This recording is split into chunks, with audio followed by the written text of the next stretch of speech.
I'm Art Holst, and the video you're about to see will give you an idea of how my 45-year career as a salesman, businessman, and National Football League official go together to bring your organization an entertaining as well as educational and motivating message. I make it my business to talk with every client in advance about your business, your goals, your changes, your challenges. I want to tailor my presentation to your specific needs. So let's go. And if you'd like to speak with me or need additional information, call the agency or person from whom you received this tape. Well, that was a lot better than the introduction I had the other day in Indiana. I spoke over in Indiana for about 5,000 farmers, and this farmer got up to introduce me. He looked at his notes. It says here, our speaker needs no introduction. He said, I hope that's true, because I never heard of him before.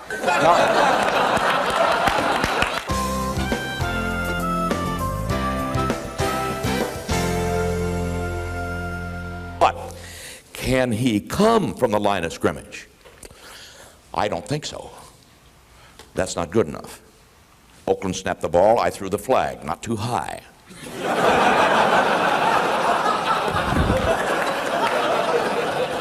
I said to a young banker, how long have you worked for the bank? He said, ever since the day they threatened to fire me. Now he didn't. Before I could turn my head, I heard his gun go bang, bang. He said, Art, I got 2 of his cows, let's get out of here. So you could have, so people say to me, well, didn't you have trouble with those guys that are twice your size and half your age? Look at here. You saw me when I got up here. People say, what do you say to guys like Mike? How did you handle that on the field? I said, look, I look them right square in the navel and say very little. Madden's over there.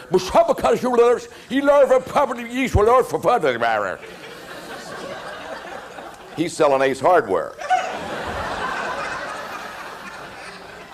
I came over, I walked up to him, and he said, Art, what in the world are you doing to us? I said, John, it is illegal for that guy to go in motion from the end of that line. And this, ladies and gentlemen, and this is an absolutely true story. I ham it up a little bit, but it's a true story. Word for word is what John Madden, the head coach of the world champion Raiders, said to me on that sunny Sunday. He said, Art, this is our secret play.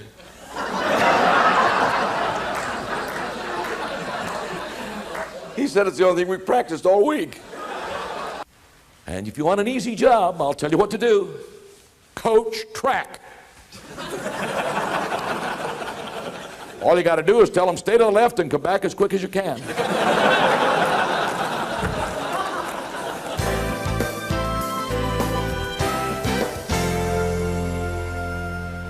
Keeping up to speed and training on new technology.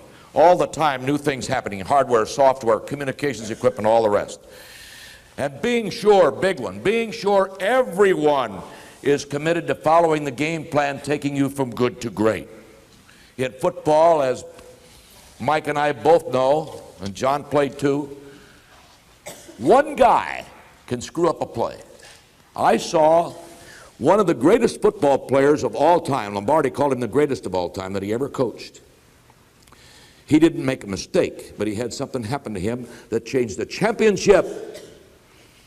One man. Here's the thing you got to remember about changes and problems. They don't advertise themselves. They don't say we're going to come fly into that building tomorrow, I'll be ready. They don't say the stock market's going to drop 400 points tomorrow, I'll be ready. Or sell. They don't say that. See, changes and problems come unexpectedly. I was reminded of this lack that I have in the upper story during the conduct of my hobby or weekend profession. We were working a game in Cleveland, my first year in the National Football League. I came in 1964, and Cleveland's fullback was Jim Brown, a good football player, 6'3", ran 100 about 9'5", tough to bring down. Cleveland was playing Dallas. Brown came through the line with a ball, and the big middle linebacker for Dallas, a big ball guy. Incidentally, I see a lot of fellas here in varying stages of baldness. Matter of fact, there's a great reflection from right here in front from John Daniel. Don't feel bad, John. They don't put marble tops on cheap furniture, I'll tell you that.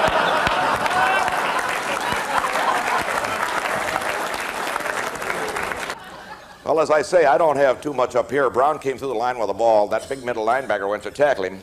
When he did, he grabbed his face mask, and that isn't fair, and that's why we're out there. And I threw the rag and stopped the clock. Told the referee I got number 55 on the defense, pulled on the face mask, personal foul, 15 yards. About that time, this guy jumped up. All 6'6", 260 pounds of him. He looked down at me, he said, "What?" I said, "Get back in there and play football before I bite your head off." And they're all real good guys. Very politely he said, "If you do, sir, you'll have more brains in your stomach than you have in your head."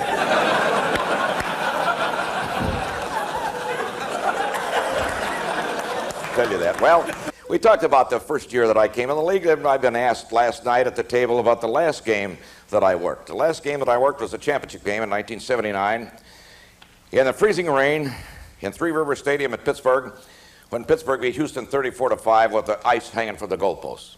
But 4 weeks before that, this is a true story, I had been in Pittsburgh for a late afternoon regular season game between Pittsburgh and the Dallas Cowboys. One of those 4 o'clock nationally televised jobs. The score was 21-17 Pittsburgh in the third quarter when Rod Staubach got hit in the head and went down. Now, in pro football, a timeout for an injured player prior to the last 2 minutes of the half does not count against the 3 that they guard so carefully. It's a referee's timeout. But unbeknownst to us, the scoreboard operator in Pittsburgh, a guy I'll never meet, a guy who probably thinks his job doesn't mean anything, put 1 timeout on the board for Dallas when there are really none. Now, we don't look at the scoreboard. We can't see the scoreboard. That's... You folks still out there? Now, we got 1 time up on the scoreboard when there were really none. Staubach has to go out. He comes back in. A few plays later, he gets hit again. Down he goes. We signal timeout. Charge it to us. Still no charge timeouts for Dallas, but this guy puts 2 up on the scoreboard. Now with a minute and 50 seconds left in a football game, Dallas ball, Pittsburgh 25, still trailing by 4. Staubach called his first timeout, Dallas. We mark 1 on the game card, and this guy puts 3 on the scoreboard. Developing problem in communications. Things are not what they are what? What people think they are. And 55,000 people in Pittsburgh thought there were 3 timeouts against Dallas. Now with a minute and 20 to go in the ball game, Dallas ball, Pittsburgh 20. Staubach called his second timeout. Dallas, we mark her down, and this guy puts 4 up on the scoreboard. And immediately, Chuck Noll, the coach of the Pittsburgh Steelers, began to holler at me, something like, "Pardon me."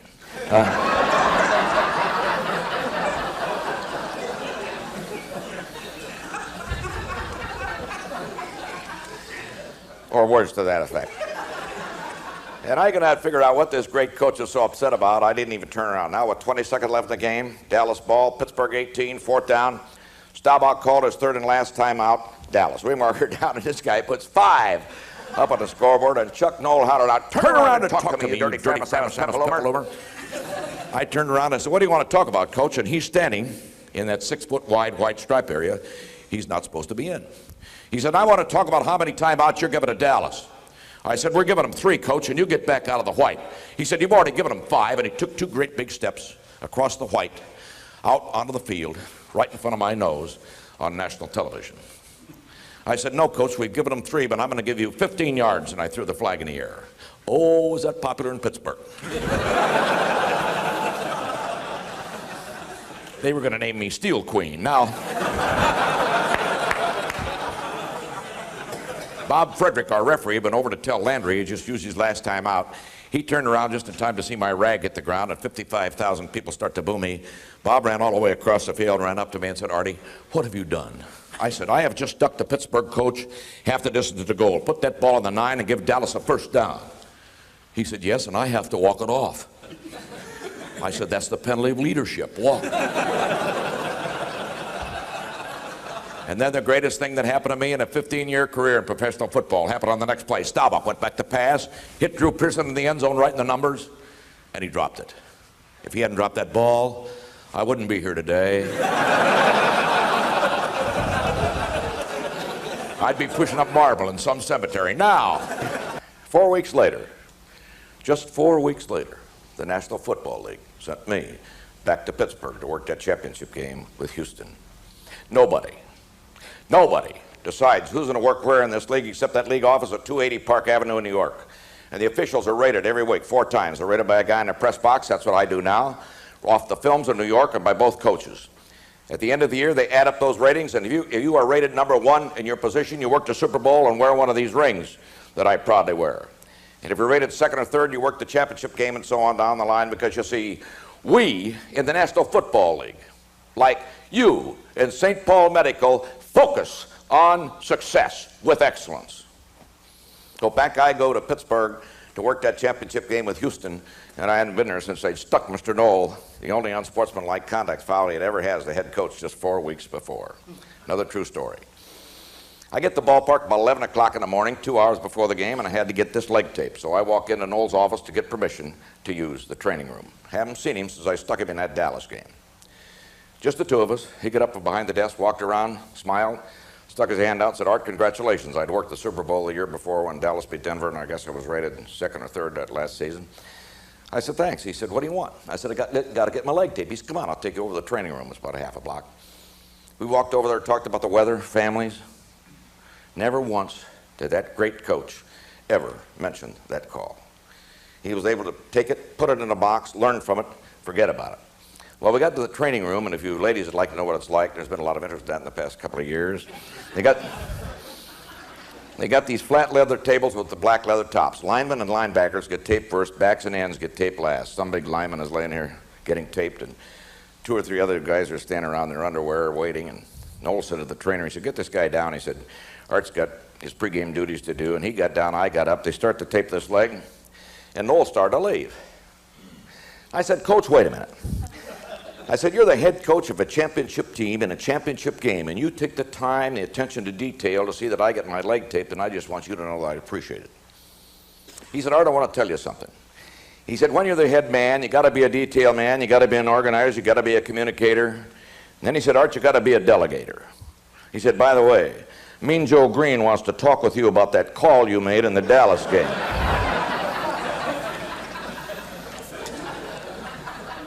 Well, he walked out, and when he did, standing right beside me was Big Jack Lambert, the big red-bearded linebacker for the Steelers, retired a couple of years ago. He's in the Hall of Fame now. Now, I don't know Lambert off the field. He may be great, but I'm going to tell you one thing. When Jack Lambert put on a football suit to go to work, he had no friends. And I had a lot of fouls against Lambert. He did not like me. So the minute Noel left the room, Lambert looked down at me, and he said, "You again?" I said, "That's right, Lambert." He said, "Every time we get a big football game, you and your yellow flag against the Steelers." I said, "Lambert, just knock it off. I'll see you on the field in 2 hours. Get out of here. You got to take command." Foolish as it was. Well, he turned around. He walked about 2 steps. He turned around again with a great big grin on his face. And he said, "I'll say one thing, Art." He said, "You're the second best football official in the National Football League." Man, I felt good. I said, "Who's first?" He said, "The other 98 are tied." So,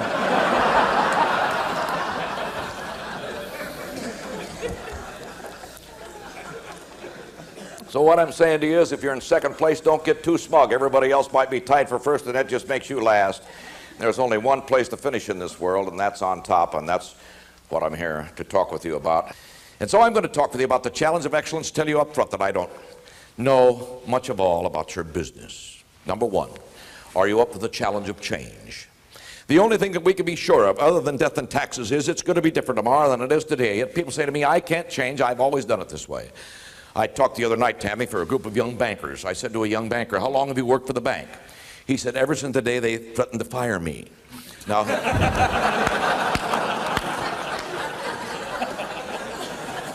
something that has been said at this meeting today will influence the future of your career. Don't forget it and figure out how you're going to use it. All of the changes that you'll have, mergers and acquisitions, both as agents and brokers as well as companies. Things are changing, as Rick Barrera pointed out yesterday, increasingly competitive, pressure on prices, pressure on commissions. So you're in the business of redesign, as Rick pointed out yesterday. You're constantly in the business of redesigning your business to meet the needs of your customer, to cover the bases, and to be 2 steps, 3 steps ahead of the competition. Football's a game of change. That quarterback calls a 49 sweep in the huddle. That's a 4-back through the 9-hole, fullback wide to the right. Comes up the line of scrimmage, sees the defense set against that play. Does he buck his head against a stone wall? Of course not.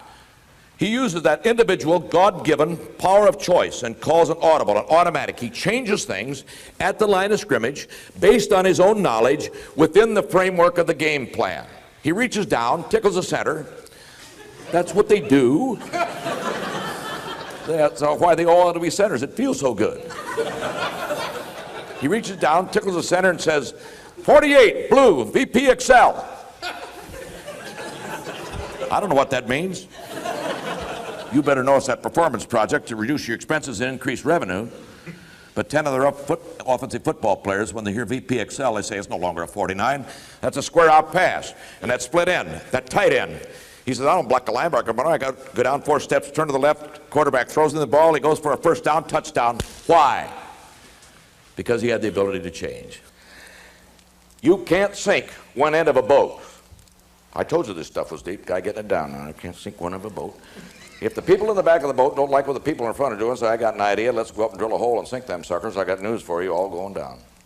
Paint the boat, repair the boat, change the boat, but don't sink the boat. Now we call that the discipline of loyalty. And that's what you have in this room. You people who represent St. Paul in the medical liability field. You are all in the same boat, trying to improve the boat, make it faster, make it look better, and serve better as you go. That's loyalty, folks. And boy, did I learn about this loyalty in football. We had a game in Chicago between the Bears and the Green Bay Packers, great rivalry.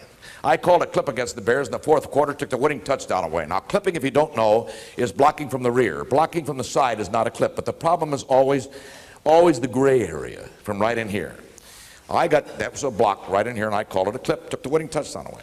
I got torn apart on television, the papers. The next week, we're in New Orleans, sitting in a hotel room with 5 rolls of slow motion film. Now it's videotape, as every crew does every week, with a critique sheet from the league office.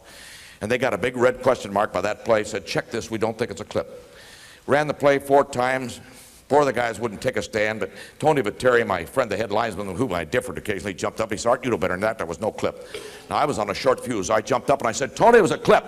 He said, it wasn't a clip, and we ended up toe-to-toe and had to be pulled apart. And I've seen that many times. But I'll tell you something I have never seen.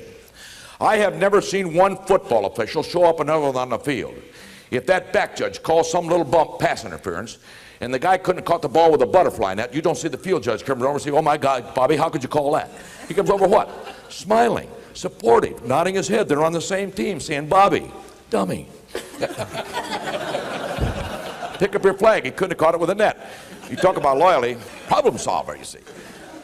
Are you a problem solver? Now, we got, in our society today, we got a lot of problem finders. Find something wrong with everything. You can't eat hot dogs, they got monosodium glutamate in them. Can't eat chicken, they got cancer. About the only thing you can eat is pizza. Problem finders are a dime a dozen. Remember this, you would not go to a doctor who said, you got Framisamus pepilum of the gizzard, I'll see you. You want diagnosis and treatment. That's what your customers want. And you have different kinds of clients, different kinds of needs that you must meet within the framework of the coverages that are provided by St. Paul. And we have the same thing. And our responsibility, the head linesman and line judge, run that line of scrimmage in football. Now, I'll ask you a simple question. How many men do you have to have in a line of scrimmage in a football game? Answer. Got 7, right. You say, why is that important? Well, if you have 6, it's a foul. I had that foul against Dallas in the Super Bowl. They use a lot of those sets, and I had that in the Super Bowl against Denver, Super Bowl 12. But the question further arises, can you legally have 8 men on the line? Answer, yes. 9, sure. 10, absolutely. Only have to have 1 guy in the backfield. But what do you see? Play after play, game after game, you see 7 men on the line of scrimmage, and human beings are creatures of habit. You, me, all of us like to do it the same today as we did it yesterday, so we can be doing it the same tomorrow because the rut gets comfortable. But I'm here to tell you that the only difference between a rut and a grave is its length and its depth and how long you were in it. Everybody in here, do this. We're going to do this. I do this in the summer. I'm going to do it today. Raise your hands this way. Can you see me up here? Everybody see me? Now, take your thumb and right hand, thumb and forefinger, form it into a circle like this. Now bring it down to your chin like this, to your chin like this. Your chin is here, folks, for God's sake. You're running a bank, for God's sake, and you don't know where your chin is. No, you're normal. You didn't do what I said. You did what I did. I'd rather see a sermon than hear one any day. I'd rather one should walk with me than merely show the way. The eye is a better pupil and more willing than the ear. Fine counsel is important, but example is always clear. And the best of all the preachers are the men who live their creeds, For to see the good in action is what everybody needs. I can soon learn how to do it if you let me see it done. I can watch your hands in action, though your tongue too fast may run. And the lectures you deliver may be very wise and true, but I'd rather learn my lesson by observing what you do. For I may misunderstand you in the fine advice you give, but there's no misunderstanding how you act and how you live. You've been a marvelous audience, absolutely. But here's the big one. Are we men and women of creative action? Here's where you lay it on the line. You can know that rule book in football cold. You can be in the best physical condition. But the real question comes when you ask yourself, am I willing to throw the flag for pass interference on the 1-yard line with the score tied, 80,000 people looking down my throat in the World Championship game and 113 million watching on television as we had in my last Super Bowl? Willing to stand up and be counted when the going gets tough? That's the question. That's the question. Now, all of you in this room, and me included, we can walk out of here when this is over and do things the way we've always done them before. That's our right as free people. That's our right as free people. But Rudyard Kipling said it best. He said, what you do when you don't have to determines what you will be when you can no longer help it. You are good. Your growth, your profits, your service to people are wonderful. But the question, as I leave you, is the same as the question in front of the New England Patriots, the world champions of football. And that question is not, how good are you?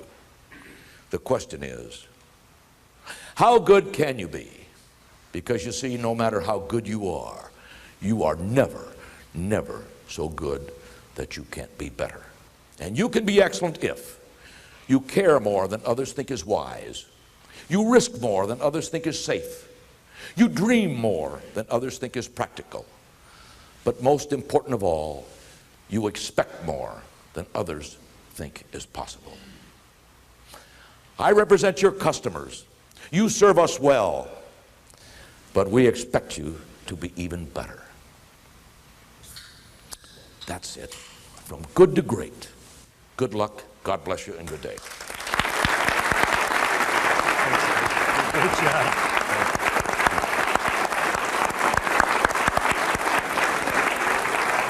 You can stay for the lunch. Oh, yeah, I'll stay for lunch.